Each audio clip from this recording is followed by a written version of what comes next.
Senhor esteja convosco. Ele está no meio de nós. Proclamação do Evangelho de Jesus Cristo, segundo João. Glória a vós, Senhor. Naquele tempo, Jesus decidiu partir para a Galileia. Encontrou Filipe e disse: segue-me. Filipe era de Betsaida, cidade de André e de Pedro.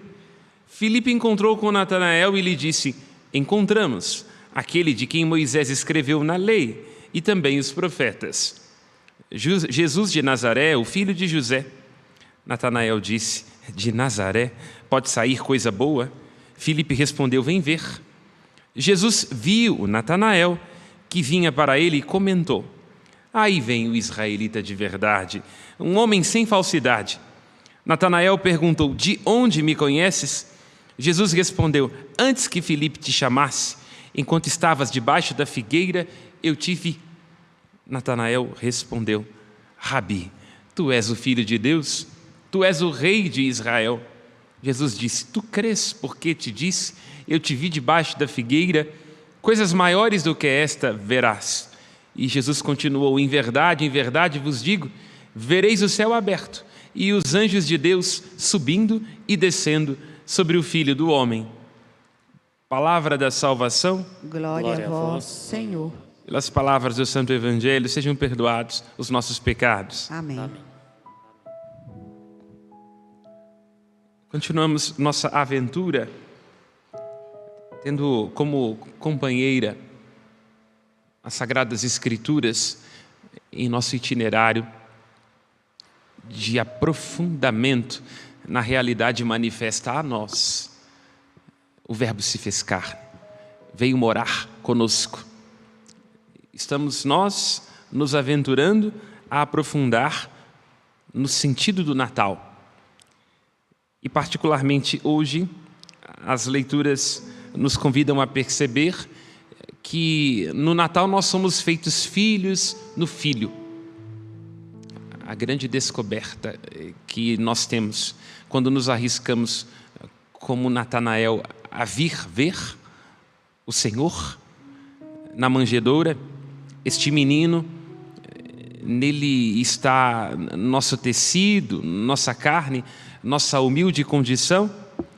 Vemos ali o amor infinito de Deus Pai, manifesto em Jesus Cristo, e neste amor todos nós somos alcançados, já que é em Jesus Cristo que o Pai nos escolheu, já bem antes de o mundo ser criado, para que fôssemos diante do resplendor da sua face, sem mácula e santificados pelo amor. Portanto, aqui está o núcleo do que agora celebramos. Nos aproximamos para ver, para tocar.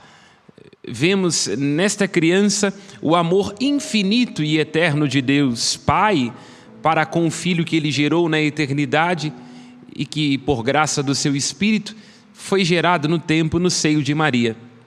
E todos nós nos vemos alcançados por este amor, já que em Cristo todos nós fomos escolhidos por Deus. Ele, Jesus Cristo, é a promessa feita a Israel. O pastor que veio para procurar e salvar o que estava perdido.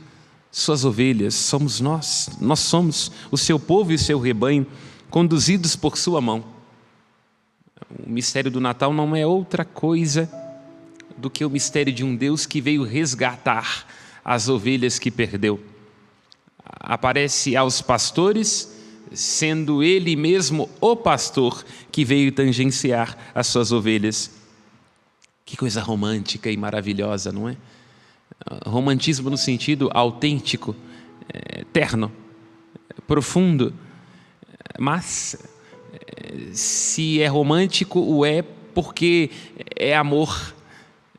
Não conforme o romantismo deste mundo, onde sobra entusiasmo, onde sobra afeição, quando não conchavo e falta heroicidade, entrega, radicalidade de um amor concreto, discreto. O amor é essa experiência, não é? Dolorosa, de altos investimentos, quando não de retornos incertos. É assim que Deus nos ama, e ama sem se cansar, ama renovando a aliança, ama apesar de nós, mas nunca sem nós. É lindo saber-nos amados por Deus, alcançados pela sua graça. Quem de nós já não se viu devolvido a si mesmo a paz, a tranquilidade, numa experiência de abandono, de aflição e de angústia, já foi devolvido a si mesmo pelo amor de Deus? Quem de nós? Acontece que no exato momento em que nós descobrimos que Deus é nosso Pai, nós também nos descobrimos como irmãos uns dos outros. E aqui se insere a primeira leitura que acabamos de escutar. Sabemos que passamos da morte para a vida, isto é, sabemos que atravessamos a noite escura, vendo a estrela sobre a qual brilha o menino, se nós amamos uns aos outros. Sabemos, vai dizer João, na primeira leitura que acabamos de escutar, se passamos da morte para a vida, se atravessamos a escuridão do pecado, do ódio, se nos amamos uns aos outros. Esta é a ideia, não é? Deus é nosso pastor, nós somos seu povo e seu rebanho, mas enquanto rebanho, somos ovelhas sendo tangenciadas uns com os outros, como nos vai lembrar o mesmo João. Ninguém pode arriscar-se a dizer que ama a Deus a quem não vê, se não é capaz de amar o irmão a quem vê.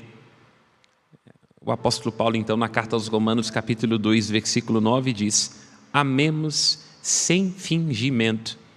Tanto quanto Pedro, na sua primeira carta, capítulo 1, versículo 22, diz que em Cristo nós somos capacitados para um amor sem fingimento. Essa palavra é muito interessante, não é? No grego, anipócritas, sem hipocrisia. A hipocrisia, compreendamos a etimologia desta palavra no grego, hipócrites, alguém que se coloca hipó, abaixo do juízo, que esconde a si mesmo as próprias faltas, as próprias carências e limitações, projetando-se no outro. Às vezes nós temos que nos perguntar, porque na nossa igreja nós temos algumas ovelhas rebeldes, não é? Tem tudo quanto é tipo de coisa na igreja, né? Ovelha com pouca lã, ovelha rebelde, cabrito. Às vezes a gente olha para o lado e se pergunta assim, mas será que essa pessoa merece estar aqui? Com esses defeitos, com essas características? E nós temos que nos perguntar em que medida nós não estamos projetando nossas faltas e nossas limitações sobre esta outra ovelha do nosso lado. Se o rebanho está nos incomodando demais, o rebanho da nossa igreja, da nossa família, do nosso país, nós temos que ir diante do espelho e nos perguntarmos assim, será que não é comigo? Será que não é você? Esta é a coragem a que todos nós somos chamados, não é? Porque não raro temos dificuldade de amar não ao outro, mas aquilo que o outro provoca, movimenta, desinstala em nós. Portanto, nos recordamos, se percebemos que Deus é nosso Pai, descobrimos que temos irmãos. Se percebemos que Ele é nosso pastor, nós nos vemos todos nós, uns com os outros, no mesmo rebanho, padecendo das mesmas dificuldades, sendo calo no sapato uns dos outros. E, portanto, no versículo 16 da leitura que nós acabamos de escutar, João diz, nisso nós conhecemos o amor. Quem viu o Cristo, como Natanael, quem foi visto pelo Cristo. É interessante esta brincadeira que João faz no primeiro, no evangelho que nós escutamos. Vinde ver, diz Filipe a Natanael. E antes que Natanael veja, se diz que Cristo o viu debaixo da figueira. Um israelita sem falsidade, anipócritas, sem hipocrisia. E assim, viu aquele que não tem máscaras. Jesus Cristo viu Natanael de um jeito que nem mesmo ele era capaz de ver a si mesmo, com um olhar que o devolveu a si mesmo, e ele diz, de onde me conheces? É isto, não é? Às vezes por detrás das nossas palavras ríspidas, como foi a de Natanael, nós escondemos conteúdos inaceitáveis em nós. E às vezes a ira, às vezes o julgamento é uma defesa que nós criamos para não estarmos diante de nós, para não nos presentificarmos. O olhar de Cristo então nos devolve a nós, de modo que nós dizemos: de onde me conheces? Eu te vi. É o que Cristo nos diz. Nos viu, nos alcançou com o seu desígnio de amor desde toda a eternidade. É amor. Esta palavra repetida na primeira leitura e também no Evangelho. É porque o amor nos atravessa. Porque o amor é aquilo que dá sentido à vida. Porque é o amor que nos arrebata. E é o amor de Cristo agindo em nós que nos faz transbordar e que nos transfigura. Nenhum de nós dá conta de amar por si só. Se não nos deixarmos alcançar pelo olhar de Cristo, se não formos devolvidos a nós pelo conhecimento que Cristo tem de nossas fragilidades, de nossos limites e de nossas fraquezas, não seremos capazes de amar. Porque a paixão é humana. Porque nós aprendemos a nos recompensar uns aos outros na medida em que afagamos os nossos narcisos. Mas o amor só pode ser uma experiência divina.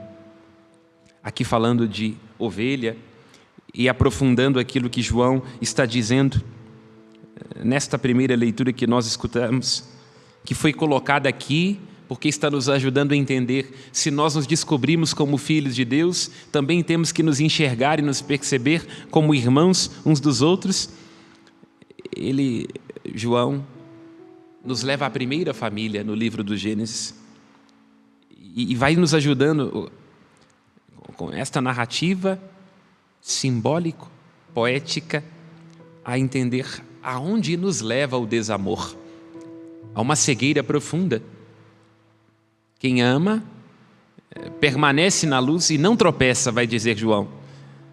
Quem não ama está nas trevas, caminha entre as trevas e não sabe para onde vai.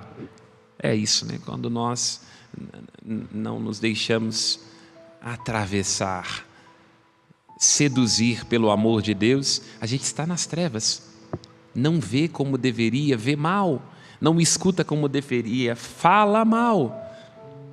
E João diz: olha, este é o caminho de quem não vê, de quem não enxerga, quem não percebe, quem vai se projetando sobre os outros e se incomoda com a presença dos outros. O caminho é o homicídio. É assim, né? Quando a gente está com inveja de alguém, quando nós sentimos que aquela pessoa está sendo mais amada do que nós, quando a gente está com a impressão de que a vizinha tem alguma coisa que a gente merecia, a gente tem que matar a outra pessoa, com palavras, com difamações, estabelecendo suspeitas, enfatizando os limites do outro, para assim ocultar os nossos. E aí João está dizendo: toma cuidado, foi isso que levou Caim a matar Abel. E aí compreendemos nós que todo homicídio que cometemos com o outro, por aquilo que fazemos, falamos, por nossos julgamentos, é antes de tudo um fratricídio. Quer dizer, o homicídio, matar homem, homine, é um frater, é matar um irmão. Toda vez que nós nos pomos a julgar alguém, a condenar alguém, a expor as faltas de alguém, nós estamos no mesmo caminho do homicídio de Caim com relação a Abel, e portanto estamos na morte, na mentira, nas trevas. Estamos junto com o diabo, porque o diabo é homicida desde o princípio, porque o diabo se fez filho das trevas, porque o diabo é mentiroso. Lembro-me aqui, nesse momento, daquilo que dizia Schopenhauer na sua filosofia pessimista, e que serve de alerta para todos nós, e que ajuda a fazer o sod, a última etapa de uma reflexão bíblica, que é o momento em que nós vamos tendo uma comunicação existencial com o texto bíblico. Ele dizia, Schopenhauer, qual que é a alegria da ovelha? A alegria da ovelha é quando o lobo come a outra. Temos que tomar cuidado com isso. Nós que somos rebanho de Deus, rebanho de Cristo, temos que tomar cuidado para não sermos ovelhas rebeldes, nos alegrando com a infelicidade dos outros, tecendo juízos temerários uns sobre os outros, nos esquecendo de que a fé cristã, ela tem que se traduzir não em grandes coisas. Eu rezo 1000 Ave-Marias. Eu sou padre disso, padre daquilo. Eu sou desse ou daquele movimento. Eu sigo o Papa tal. Eu votei no candidato tal. Eu tenho um monopólio da virtude. Vejam só, que pessoa boa, santa, justa. Olha como eu voto em favor da família ou em favor dos pobres. Não é a defesa desta ou daquela igreja que torna alguém justo. Nós podemos, inclusive, nos refugiarmos em torno de nossos candidatos, de nossos líderes religiosos, para ocultar podridões dentro de nós. É preciso ter medo da maldade de gente boa, né? Como diz um dos nossos poetas brasileiros. Tomemos cuidado, para não estarmos nos alegrando com a tristeza do outro. Nós temos que ser ovelhas não que se deleitam com as mortes umas das outras, mas como ovelhas que se compreendem como membros de um só rebanho, porque nós somos um só povo, um só rebanho, feitos para Deus. Ele mesmo nos fez e nós somos todos nós seus. Louvado seja nosso Senhor Jesus Cristo. Para sempre seja louvado. Nossas preces.